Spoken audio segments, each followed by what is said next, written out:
It's Monday, August the 4th, 2025. It's a beautiful day. It's actually been just gorgeous for a number of days. The weekend was fairly warm, getting up into the high 20s, 29 I think was the warmest temperature we got. But it's a beautiful, nice breeze here. It's quite overcast, which keeps the sun from burning me up. And I just came out to the apiary to grab a queen to go to my outyard, requeen that one that was laying drones. But I noticed something. I just walked out here and then I noticed this. So I think that might have something to do with the temperature. I noticed another one down there kind of bearding. But what I'll do is I'll have a look at those. I'll have a look at those and see if they're overpopulated. I transferred those only days ago, but they had a lot of brood, so I might have to get a plastic queen excluder, and I guess a metal one would do too, and put a box on those just to give them space to breathe. I don't want them laying in the box. As I said, it's the 5th of August, so I don't want to get a second going. The seconds should be coming down at this point, and actually I have one behind the camera here that needs to come down into a single, so I need to put a queen excluder on that. Yeah, a metal queen excluder would do just fine. A plastic one would do just fine on that. They stick over the edges because it's a 10 frame excluder and a 6 frame box. So yeah, I'm gonna have a look at that. Before I do, I want to show you a couple things. I found myself at the toy store the bee supply store the other day, and I picked up a couple of things that I just want to share with you. So here, the first thing is a frame gripper. I actually bought 2 more frame grippers so I can keep one at my outyard. And I was using one at my honey house, so I didn't have it here when I was doing the transfers, and that was a real pain. So this one, it's actually still got the tie wrap on it. And I just wanted to show you, I've bought almost every description of frame gripper available on the market, and I've been unhappy with every one of them except this one. So what differentiates this one, you can identify it. It's got wooden handles, which sometimes I leave them outside, so I'm not really the big fan of wooden handles. However, these have stood up very well. That almost looks like white oak to me. I have left my original one out in the weather, and it's fared quite well. So the big differences are, this is made with flat metal. It has a really good, almost a sharp gripping surface. And what really makes this magical is the spring setup. It's kind of a flat spring. It goes, the spring goes through the hole here, and that kind of is one of the keys to why this one's better. All of the others I've had have had spring problems. The springs come out, they fall out, etc., etc. I have actually, talking about the handles, there's one that I have that just has a metal tube across here for the handle. It's quite small, and I guess I gripped it too tightly, and I've actually damaged the nerves in my hand, in my fingers, by gripping that too tightly. And this larger handle really helps with that. So that's the one I really recommend. I think it's made in China. It's not even stamped, but I believe they're made in China. But regardless, it's actually, the good Chinese stuff, right? So I recommend that one. And not super expensive either. I don't remember what it cost, but not super expensive. So if you follow my videos at all, you will remember that I complain about hive tools a lot. And this is a good old trusty hive tool. You can identify this very well by the round hole here. The cheap bendable Chinese ones, they have a kind of a cat's eye shaped hole there. That's a Maxent hive tool. That's what what has been the best hive tool on the market. However, I know my retailer, I've complained to my retailer a lot about hive tools, and so he's always looking. And I found a hive tool. It's a Gero, Jero, Gero Beekeeping Tools. So it's really the same profile as the Maxent. They don't make the Maxent anymore. That's my complaint. And he'll try and sell me a hive tool, and I'll tell him, if I can bend that with my hands, I'm not going to buy it. And a Chinese, come on, go away. A Chinese one, I can take and bend it and make a banana out of it with my hands. That's not a hive tool that I want. This one I can't. This one's extremely strong. Probably the thing that I don't like as much about this one is, like the Chinese ones are very sharp. And not only are they sharp here and here, they're sharp here. And I've cut my hands on them. This one is not as sharp here, so it's more comfortable, but it is a little sharper than that Maxent. Here, it's quite sharp. It's actually knife sharp. So that needs to be kind of just touched on the grinding wheel or something. You don't want that super sharp because it digs into the wood. The Maxent is perfect. You can scrape nicely on the wood, yet it doesn't dig into the wood. So it's a perfect level of sharpness. And just because it is what it is, this is also a Gero. I bought this really big, giant paint scraper style, and it's a heavy one. It's also super strong. You see how thick it is. You see how thick that one is? It's twice as thick. So I think that one is going to come in really handy setting escapes and pulling honey, because that's when you really need to push the hive tool in between the boxes and pry on it and whatnot. It's obvious to me that they've sharpened that edge as well, because the paint is coming off of there. So I'm gonna just take the edge off of that, maybe just with a flat file. That also, it's a little too sharp. Doesn't need to be that sharp. It can be a little bit rounded, still gets in under the boxes. So Gero hive tool, I never had seen those in the marketplace before I was at Bee Supply. So from what I can see, that'll be my hive tool of choice, and I can maybe stop complaining. I was really feeling bad that I was stuck with these Chinese hive tools that were really quite garbage. And here's the real insult to injury there. When I started beekeeping 2015, as I recall, the Chinese hive tools were, I think they were $8 or $9, maybe 10. And the Maxent hive tools were $14. And I always bought a Maxent hive tool. Maxent hive tools went up $15 or $16 over the few years that they were available. And the Chinese hive tools stayed cheap. And I know that, actually, I think the majority of people will always shop on price. And I don't agree with that approach, but that's me.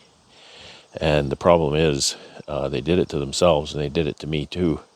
So they wouldn't buy the Maxent for $15 and get a good hive tool. And they subsequently ran Maxent out of business. They won't make them anymore. Well, the Chinese hive tools are $18 now. So they're spending as much or more for the garbage Chinese hive tool than they would have spent for a proper Maxent hive tool. And you can't get the Maxent now. So I'm very stoked that I can get this Gero. I hope they don't go out of business. And I hope they keep making these hive tools, because it's not only just a hive tool, it's a strong hive tool you need, one that's not going to just bend on you. All right, well, I'm going to deal with this bearding issue, take a look at these and see what's going on, and I might have to add some boxes or something. We'll see. Wasn't really planning on that right now. I was just going to grab a queen and head to the outyard. We'll check it out. Well, just before I put my veil on, that bee stung me just beside my left eye. So that's really nice.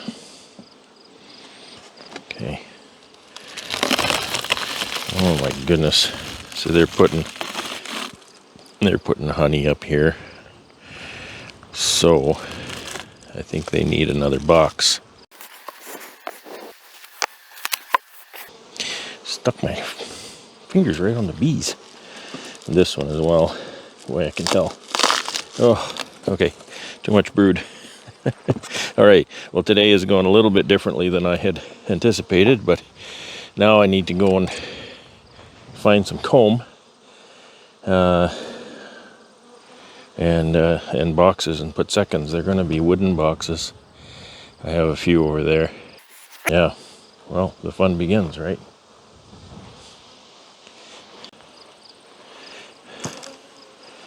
Okay, so this is a example of a Chinese hive tool. Has that cat's eye hole, I guess that's what you'd call it. And so this one's bent like that, and that's not hard to do. You know, I could mostly straighten it. I can make a banana out of it. It's really garbage, but that's all I've really had at my disposal. So I'm very stoked that they have the Gero hive tool that I found.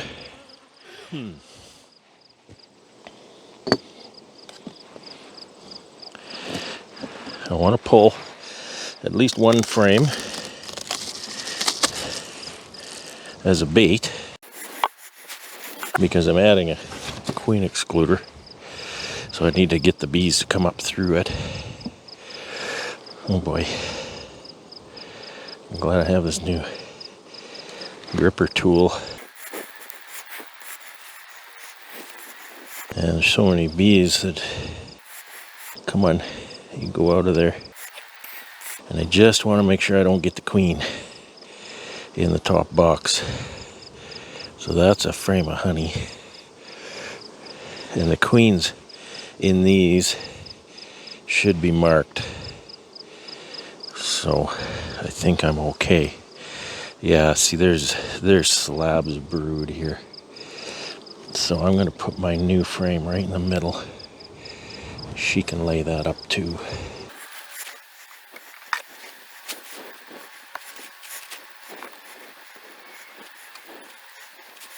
Okay, there's my large queen excluder. People ask me sometimes, can you use wooden boxes with poly? Wooden supers with poly brood chambers? And yeah, absolutely. Yeah, I mean, sure, they're not perfect. They're not made really to fit together, but they still fit together. So I need to check these in a couple days since I'm not taking time to do a total shakedown. I'll check them in a couple days to make sure I didn't move the queen up. If I see any eggs up here, I've got to fix that. Now, I can put this foamy and wooden cover on this. It's not a problem. I've got bricks here anyway. So I think I'm just going to try to make the poly lid work. So I'm not changing equipment back and forth because these won't be very long lived. They won't be on here a long time. And then I'll be taking them away again. So it looks kind of weird, but that's what it is. And we'll do another one.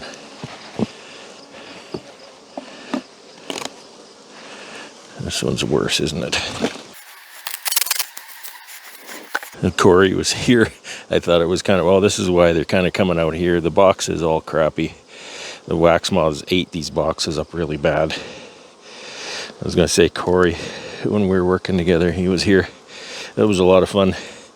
But there was a few times, usually every time we started working, in the outyard or here or whatever, we'd start working and he'd say, aren't you going to start the smoker?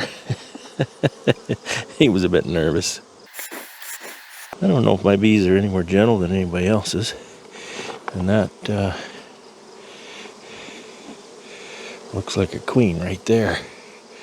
So it's kind of good. I can get a hold of her, pick her up and just coax her. Oh crap. Down the hole. I have to go down. She always wants to walk up my hands. Down the hole. Okay.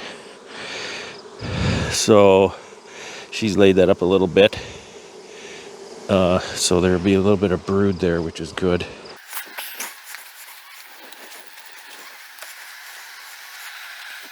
Just need to give the bees somewhere to go. We're not out. We're not in swarm season, but it's not unheard of this time of year. It was nice to see the queen. I know she's in the bottom now. And they can put either honey or brood.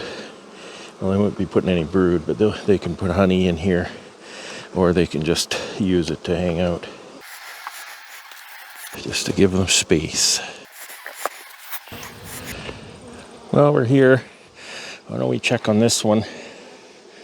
The brick was up and sideways, which at the time, there's no universal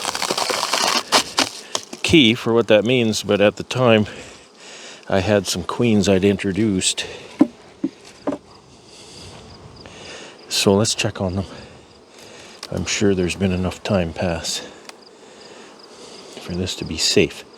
Introduce a new mated queen, you really should leave it for a week. I like to shoot for 10 days. If you can leave it a couple of weeks, even better. The queen is in danger. I have seen it more than once. You introduce a new queen and you check on them too quickly, the bees freak out and kill the queen right in front of you. And it is no fun at all to see that. There's the cage. You know, a reminder as to what I've done. And there's brood here. There's brood here that certainly was laid since I put that queen in here. So I'm happy with that. Alright. Well, that's success. And they're not overpopulated. They're okay for now. They might get with all that brood that they've got going. Okay, so that one will go like that. Now this one, I don't remember the story exactly.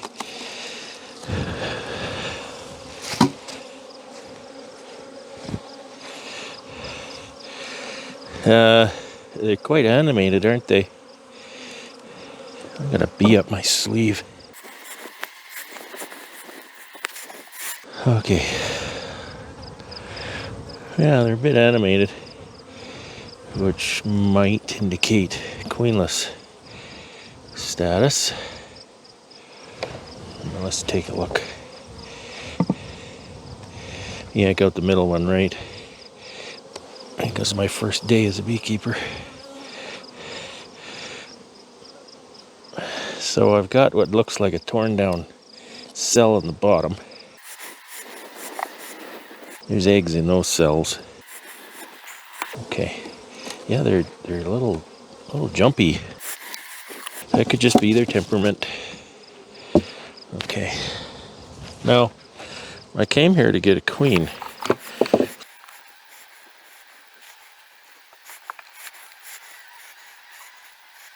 And there's a queen right there. Where's my cage is way over there. Okay, I'll grab my queen.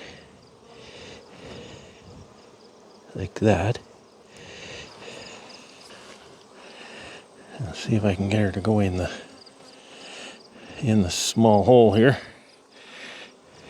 Oh, that's not working.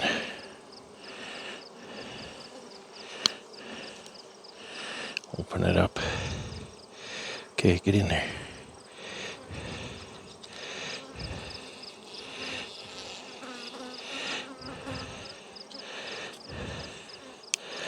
Okay, got my queen in there.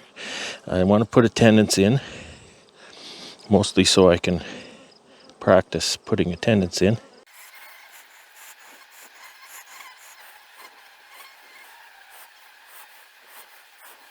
They're pokey on the other end for sure. This little one right here. That's 4. They're not going to be in here really very long, so I'll go with 4. So now this is queenless. I could put them in another hive. Well, I mean, I could put the brood in another hive.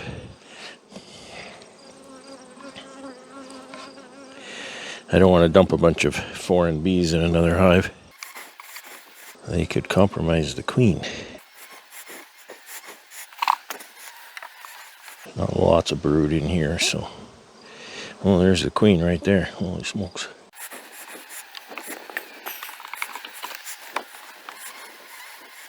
I'm going to live dangerously. Since I know where the queen is, I'll put them way over on the other side. You probably can't even see what I'm doing. And there's no brood on that frame.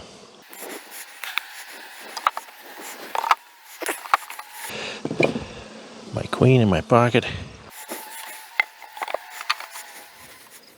Well, this one looks crowded. This one looks a little bit crowded, but we'll take a look at this one. Oh boy. Okay, I'm going to transfer this as well. Or add a box, I mean. I found these plastic queen excluders. I don't have a big problem with them, but I found that they quite often will crack at the corners. So I'm not using the corner in this case, but I have to make sure I check that if I'm going to use that on a production hive. That's an excellent one. I could just cut that up for a 6-framer.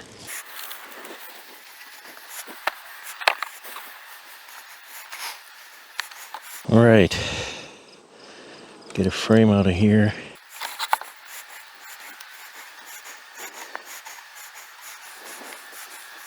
There's a good brood patch right there. Wow, that next one is right full of brood. These new queens, they perform really well. Okay.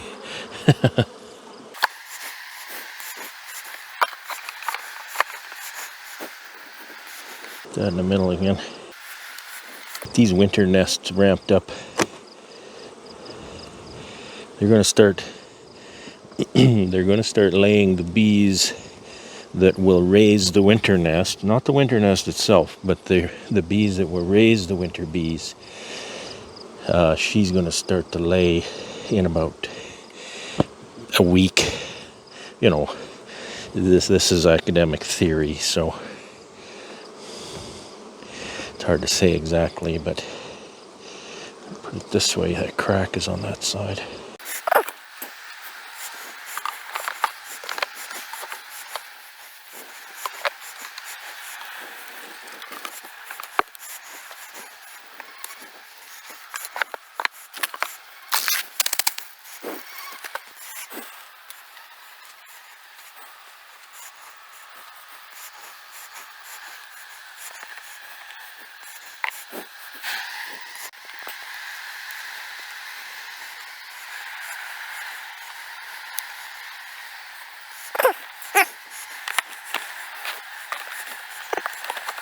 I need to cut some of these down if I'm going to be doing this. There's a crack right there.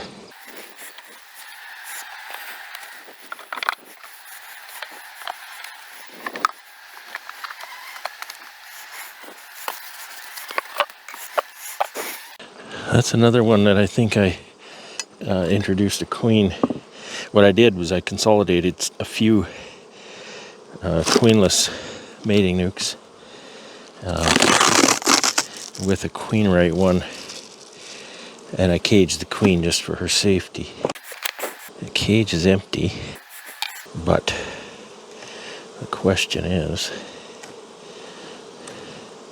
she laying? Yeah, all kinds of sealed brood. Open brood. Yeah, they're doing good. They're doing good. They're not as populated as some others, but they're doing just fine. Okay, I did 13 of those seconds along here. There's 2 or 3 more that I need to watch that I can probably put seconds on in the next 2 or 3 days. And I've got my queen and some attendants in there.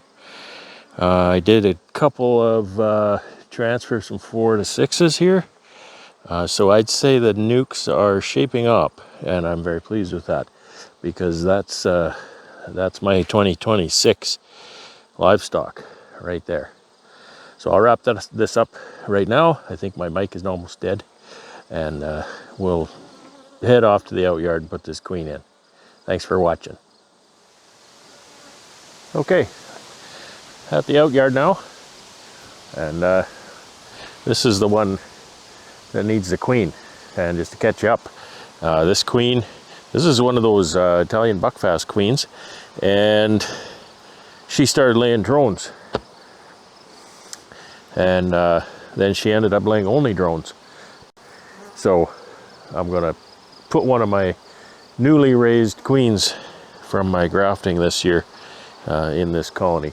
I took the queen, I found the queen on, I don't know what day it was the last video, I think it was Thursday or something, and I killed her. So they're queenless now, but they've got nothing but drone brood in there.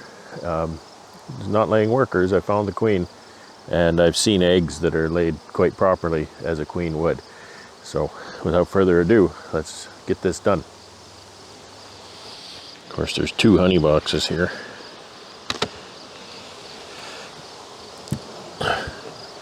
And they're pretty full.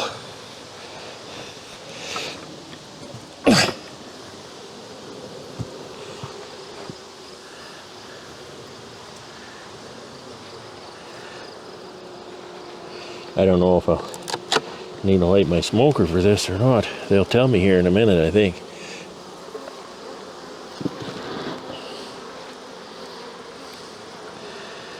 So I got my new queen here. Attendants, I put lots of candy there. The candy is not very hard, so I wanted to make sure there was plenty of it. And I'm not going to go through this. I'm not going to go through this right now. I've seen what's going on in there, and it's not good. Okay.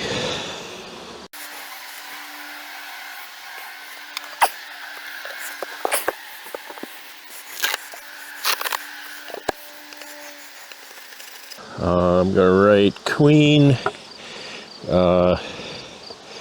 August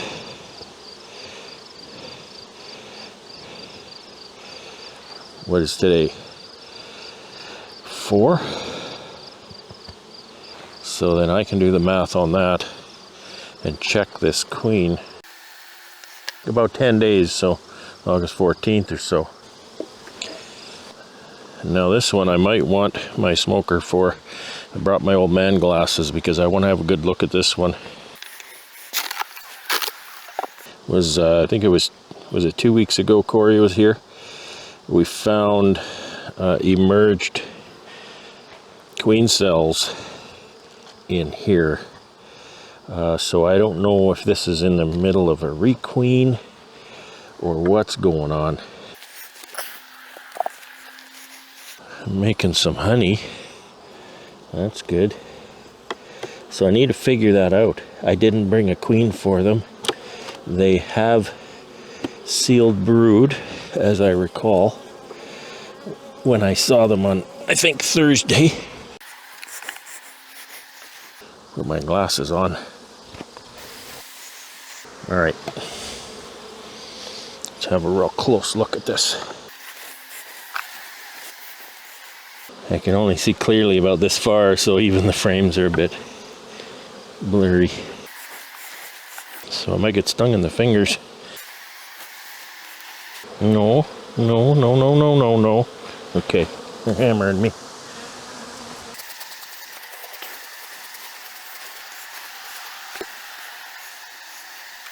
It makes all the difference. You don't realize how difficult it is to see things until you see them clearly. Just a little sealed brood still, but no indication of a queen. So the significance of the sealed brood, in my observance, from the time the queen disappears to the time the bees will start the laying worker situation, is 3 weeks.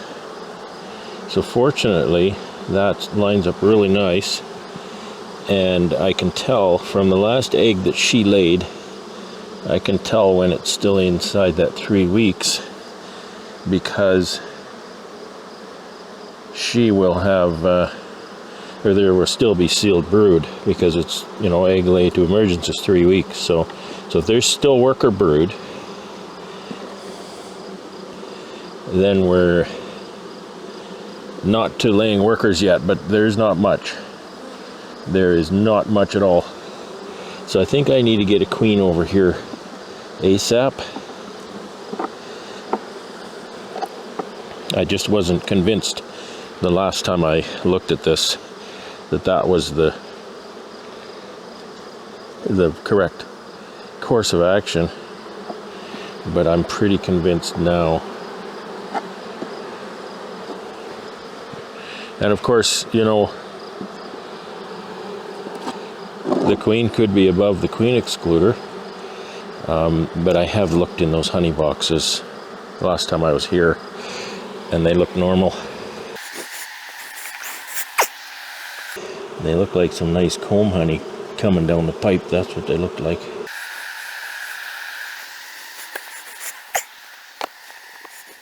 So I've still got this marked queenless, and I'll bring a queen for that.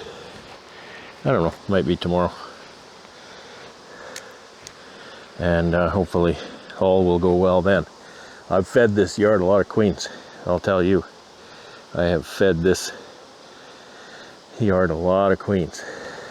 That's it for today. I've got some other errands to do. Thanks for watching. I really appreciate it. Take care and have fun. It's Tuesday, August the 5, 2025. Back at the home yard here, and I'm just going to grab a queen and head over to the out yard and give that apparent queenless one a queen. So I'm hoping that I'm judging this correctly, and I just want to dispel any confusion as to why I'm hesitant. It appears that colony created some emergency cells behind my back, figuratively behind my back, and I'm unsure of the status. I think that if there was a virgin emerged there, she would have mated by now, if she's going to mate at all. So I think they need a queen. My worry is that there's still a virgin running around in there, because they can run around in there a long time. So I think I'm going to need to really do a deep inspection on that today when I go to put this queen in, because I don't want to just sacrifice one of my nice new queens just to dump her in there and leave her to her doom. So anyway, having said that, I'm going to grab a queen here and then I'll head over there. Well, you get to watch the whole thing again, right? I don't know which of these I will take. There's a cage here. This one's pretty small. I want to take one that's laying well but is small. I don't want to take one that's got a lot of momentum. This one definitely is bigger. This is the one I dumped those frames in yesterday. Maybe I should see if that queen is still alive. I was reviewing the video and realized that I did exactly what I said I don't want to do. So this is actually a fairly nice little colony. You know what? I'm going to leave that. So this one is lagging.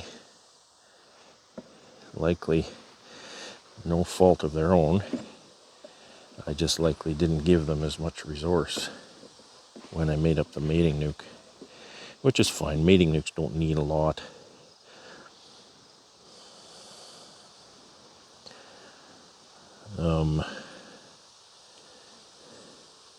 I just want to make sure she's laying nicely, which I can't say she is. This brood is suspect. It looks like drones. Maybe I took the queen out of this one already. Huh, that's kind of weird. Yeah, I think those are drones. Yeah, there's a cup here that I just opened up, and there's about 5 eggs in that, so that's laying workers. All right, I'm not going to deal with that right now. It's not a big deal. I'm going to find a different one. I'll try to find one that's modest size.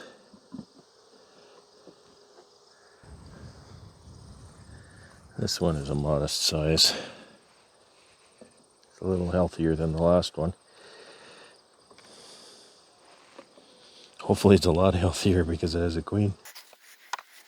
Oh, I didn't notice that one that I checked there, it has no check mark on it, so I didn't even mark it as laying. So that one failed to mate. Well, that's a nice little pattern. That's as far as she can go. She's got a lot of eggs around that. She just doesn't have a huge workforce to tend a lot of brood, so she's kind of stopped there. Nice little patch there. But where is she? Where is my girl?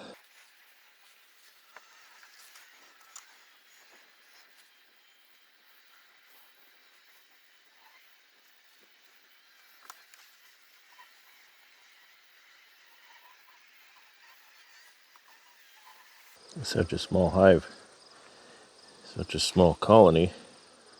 It's weird how difficult it is to find a queen sometimes. Those yellow jackets are coming out now.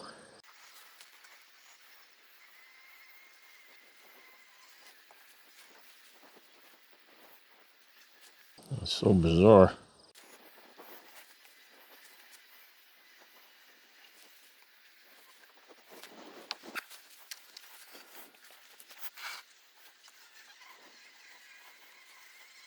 They're very calm and content.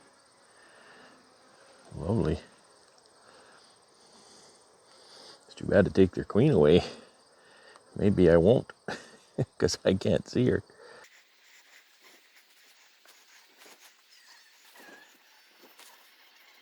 That's because she's down there in the box.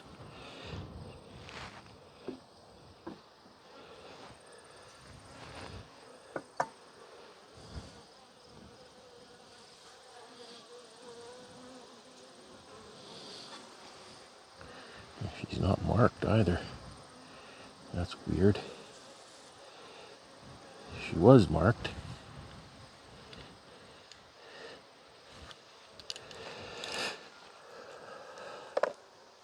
Always dab the nib before you mark your queen. You want enough ink to get the job done, but you don't want the pen to flood the nib and flood the queen. Okay, so that's what I needed. We'll get a few attendants for her. I'll lay this one down since there's no bees on the back, not many anyway. And we will get her some travel companions. Get the ones that look young.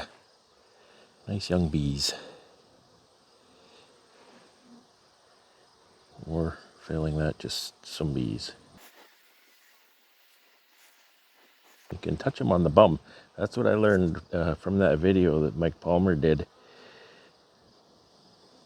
If you pick them up backwards so that their face is facing your arm with their bum pointed out.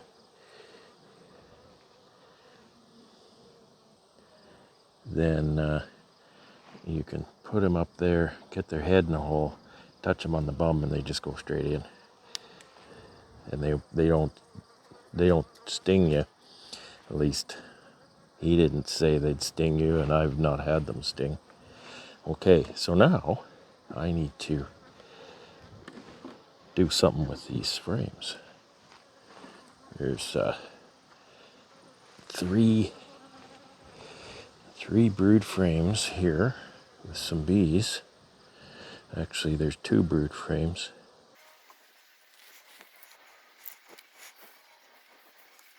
It'd be nice to use that brood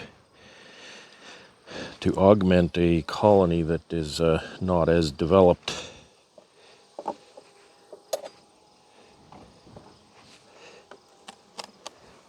That one's pretty good. I don't need to add to that one yet. That one should go into 6 frames.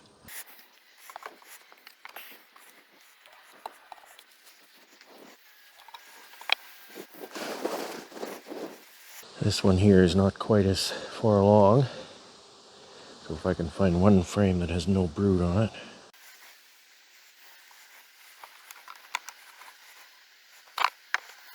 I just want to check to make sure I'm adding these to a healthy colony. Yeah, there's queen right there. She's laying, she's got a nice pattern. So we will call that good. Add this one right here. I'm going to take advantage and put the other one on the outside here. Okay, won't be long before this should go into 6 frames. So those emerging bees will help that one along. Now, again, in reviewing my video, I discovered that I had made another mistake. So I'm about to fix that mistake. There is a lack of a frame in this box.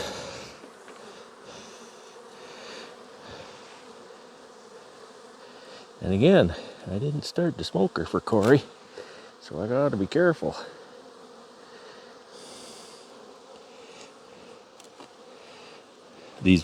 Some of these poly boxes are just awful.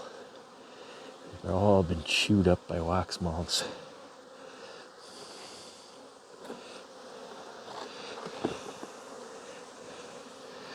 Put that right in the middle.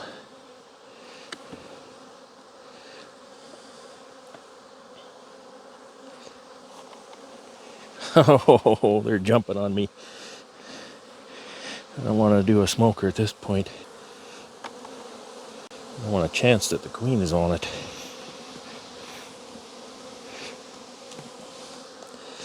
Okay. All right. Mistake fixed. I have another manipulation I need to do.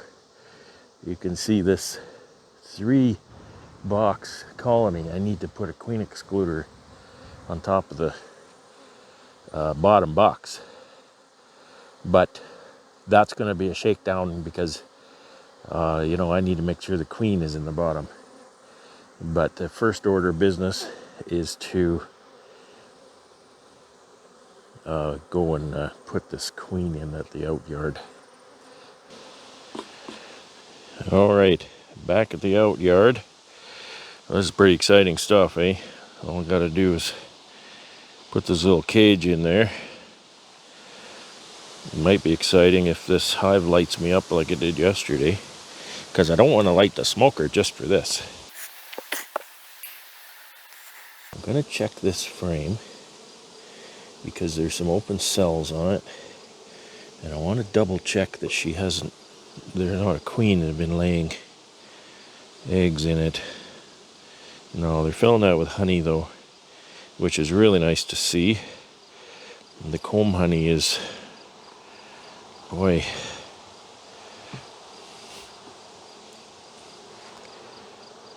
Just really coming along slowly. Just trying to rearrange things to get them encouraged, get them motivated. Okay, take this one off. My queen ready. Hopefully they don't take exception to this. Oh, I'm getting kind of cranked up. Holy smokes. Okay, all right. Gloves are off. We're gonna do this. We're gonna, oh my God, oh my God. Okay, well, that's kind of typical of queenlessness, right? They're not happy. We needed to get something to distract them. Okay, it's too bad you have to start the smoker for just this, because it only takes a moment, just like that.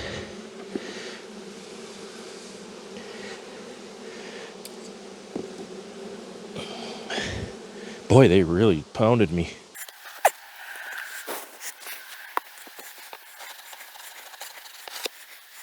This one already says FA25, so this is the second queen I've put in here. I'm getting really tired of feeding this yard queens. So, all right, queen, August 5. That's it. So now I got a hot smoker. Just thinking about that, you know, I've seen advertised a little gadget that uses some kind of an oil product. It's electric. You just kind of, you know, heat it up and then it makes some kind of a smoke exhaust that acts on the bees as well. I'm wondering in a situation like that, if that would be a gadget to have. You know, you just got to do one thing and you have to bother to start the smoker, which I don't find it to be too difficult. But now I have a hot smoker. I don't take this smoker home with me, but even if I did, now I've got to carry a hot smoker in the truck, so I need to have a can or a pail. Also, in a situation like we had earlier this season, we have burning bans, right? And I don't know if anybody would come down hard on me for lighting my smoker during burning ban, because there is an exemption for industry, which that's me, right? It's my job. And it's a tool. It's not like it's an open fire. However, I don't like to just ride on legalities. I like to, you know, execute the spirit of the law, and safety, right? So if you had one of those little gadgets that just used, it has an internal heater that heats the oil product that you put in it to do the smoking. Maybe that would be a better thing to have for beekeeping during a burning ban situation, or even not even burning ban, but you look around here, it's really dry here. The landscape is green, so there's not as much of a, you know, threat of wildfire, but this would still catch on fire if embers got in it. So that just got me thinking, you know, in those two scenarios, maybe those things are really terribly expensive, so you'd have to really want one.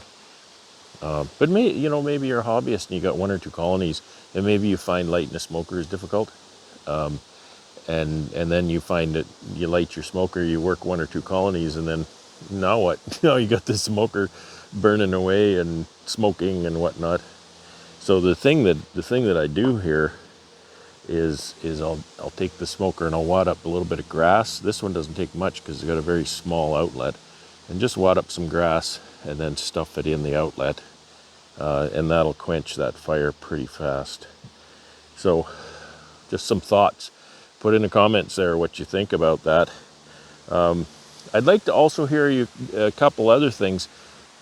So you know the story of this colony where I just put that queen, and the reason I waited was I didn't know if they had a virgin. I didn't know if she was in the middle of maybe mating, and gonna lay, so I wanted to wait kind of as long as I could.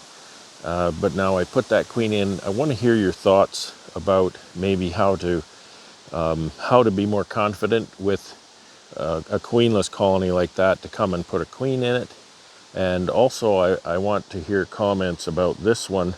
This is the one I requeened yesterday, that's got a whole bunch of drone brood in it. I killed the queen a few days ago. I didn't look really at the frames when I came back yesterday, so I don't know if they were trying to make queen cells out of, drone larvae. I know they do. They can. I've seen it a number of times where they try to make a queen out of a drone larva. It doesn't work out, obviously. But, give me your thoughts on that. What would you have done? Would you have done the same thing? Would you have done different things with that? Really interested in different ideas, because I'm, just seat of my pants, like a lot of people. So it's not like I know exactly what I'm doing or what's going on in the best way. I really don't. I'm needing to learn from everybody. So I really appreciate your constructive comments. I've seen some pretty rude comments lately on a couple of my videos, and honestly, I'm not really interested in running a rude channel like that. So I'm judge, jury, and executioner as far as your comments go. If I think it's a rude comment, I'm going to delete it, because it doesn't have any place on my channel. That's noisy. Fuel truck. So yeah. So please, I can take criticism. You don't have to be rude to criticize, right? You can just say, this is, under circumstances, this is what I would have done, and I think it was a mistake to do something else. So anyway, but regardless of all that, I really appreciate you watching. This is just a hobby for me. Beekeeping is my business. YouTube is my hobby. So it's just kind of fun to bring you along and talk about beekeeping as I go. Boy, this is a nice sheltered yard, but it's a little bit breezy today. Take care and have fun. It's Thursday, August 7th, 2025. I'm just here in the honey house. I've been changing out my melter every day and rendering out more frames. I'm getting down to it. I'll be at this another week yet, but then I think I'll be done that for the season, which is good, because then I have to clean out the melter, get it all spick and span for honey harvest. So that's not what I wanted to talk to you about today at this moment. I recently saw a video of a beekeeper who, God bless him, he fessed up and showed a video that was kind of not a catastrophe, but he lost nearly 60 pounds of honey because of something he did that I've seen people do. And I wanted to just cover that and caution you against how you use your pails. So you can see I have a lot of pails here. A lot of them are empty because I'm getting down to the end of my season and I'll be harvesting soon. But you can also see some in the corner here that are stacked. Those are the full ones. So it is difficult to see, but you can see this pail sits on a pallet. I've got my pallet jack here so I can move things around. So it sits on a pallet, and then there's another pallet on top of that. Then there's another course of pails, another pallet, and another course of pails. So essentially I have 3 pails high here. The pallets do take up space, but what I wanted to cover was the idea of piling pails on top of one another. And I've got a couple of my pails here to show you. I see people doing this with their pails, and he had 5 pails high in his honey house, and he said that he was putting 60 pounds in a pail. I would never recommend that at all, because the lids are not meant to carry that weight. And so what happens here is, when you do that, the pails on top sit on the lid, sit on the inside of the lid here. But what you really want is, you want the weight of that pail to sit on the wall of the pail, not on the lid. So it can sit on top of the lid, but you need to place something over this pail. You can just use something as easy as a square of plywood, maybe a hive cover, whatever, a pallet. I use pallets. So put something on top of this pail before you place the other pail on top, so that the weight of that pail is sitting on the wall of the pail, not just in the lid. What he had happen is, because he had so many stacked, it was very heavy, so he had 5. So if that's 60 pounds, that's what, 300 pounds. So it's 240 pounds on top of this one, and on the lid. And it literally pushed that lid inside out, and it went right down in the honey, and he lost most of that pail on the floor. So beyond that, there's different grades of pails as well. I'm very fussy with my pails. This is the pail that I use, and this is the pail that I want to use. If I ever buy pails, they have to have the same numbers. There's a number on the pail somewhere. I have to catch it just in the right light.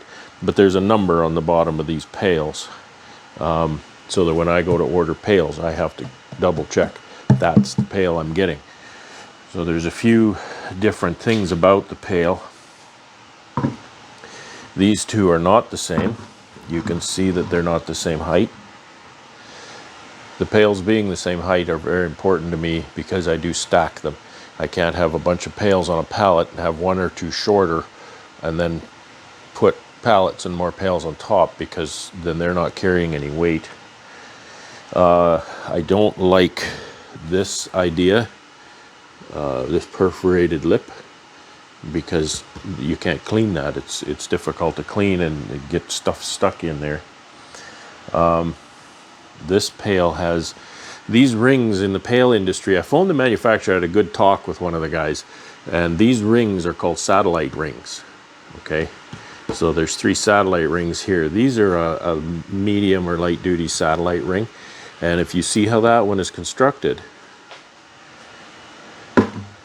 and then you watch how this one is constructed, this one's constructed more like the roof of a house. This is a more heavy duty pail. Now there's only 2 satellite rings, but that's far more heavy duty. It's got bracing inside and whatnot. So I actually called them. I got the weight rating on these. How much weight are they rated to sit on the pail? But that's on the pail, not on the lid. And so I'm only going 3 high. And I think he said it was 250 pounds or something. And my pails only hold 50 pounds. So I'm putting only 100 pounds plus the weight of, 1/12 of the weight of a pallet times 2 on that pail. So it's really not that much. One of the small advantages to this kind of a satellite ring that isn't small at all, it comes in handy all the time when I'm handling my pails in and out of my truck. Mostly I have a hook on a pole that I use for putting in the truck to pull cargo out. Well, I can put that hook right up under this satellite ring and pull that. Also, I can manipulate that pail with one hand very easily, like this, whereas you can't do that as easily. Certainly if it's full, you can't do this with this kind of a satellite ring. So anyway, the little things that I like about my pails, but what I really wanted to disseminate was not all pails are equal. Make sure your pails are rated for what you want to do with them, and do not place a pail, certainly not more than one, on top of a lid. Put a piece of plywood or something on this to distribute the load to the wall of the pail, not on the lid. You can use a pallet. Pallets use up a bit of space, but you can use a pallet or whatever you want to use. So I just wanted to point that out. Obviously, because I've seen so many people do that and sometimes have some big problems, not everybody kind of understands that dynamic. And so I wanted to point that out and hopefully help somebody and maybe save somebody a pail of honey someday. Thanks for watching. As mentioned, I've been getting along well with my rendering of the frames.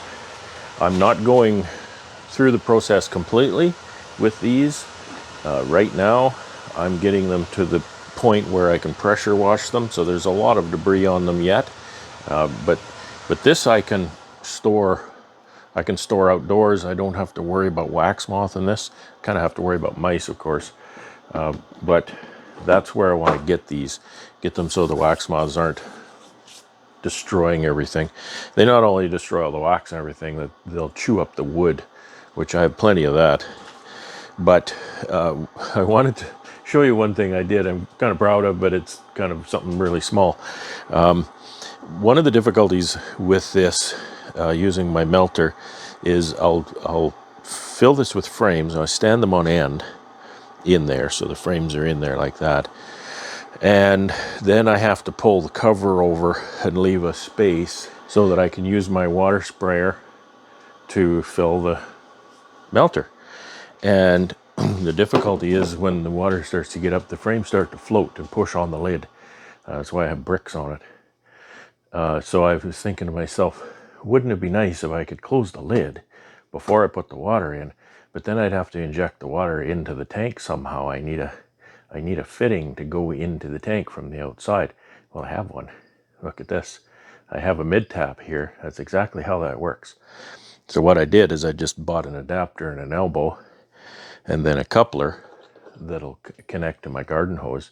And so I can just take the sprayer off of the garden hose here and hook it up there, turn the water on, open the valve. I'm not going to open the valve because it's full of water.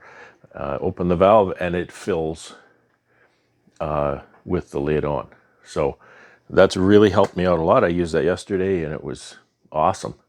And so just something I thought I would share with you.